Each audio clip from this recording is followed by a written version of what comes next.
যে তুমি যদি মনে করো যে না আমি ওয়ার্কআউট করবো এই বয়স থেকে আমার বডিটা আমি সুন্দর করবো, তাহলে দেখবে ইনশাআল্লাহ তুমি বডিটা সুন্দর করতে পারবা। আর তাই এই যে বলা যে আমার কাছে তুমি ওয়ার্কআউট করতেছো মাঝখানে কইরা, তুমি কেমন বেনিফিট পাইলে, তোমার কেমন লাগলো বলো তো দেখি। ভালো লাগলো ভাই।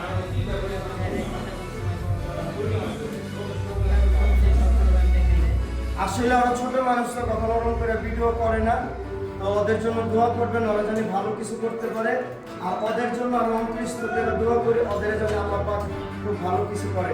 তো আমি একটা ফ্ল্যাট বেঞ্চ প্রেস মারবো, আমি আমার দিয়ে সবাই দোয়া করবেন। বিসমিল্লাহ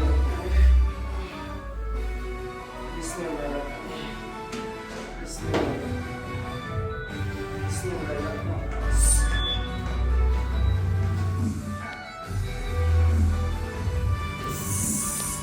টাইম ওয়েটটা কইয়া দিও 110 কেজি।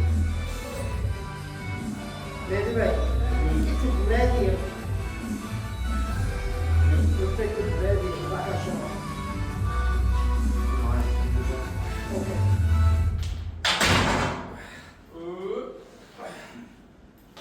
তো এটা একটা হ্যাভি ওয়েটের বেঞ্চ প্রেস ছিল, তো আমি মাইনে দিলাম।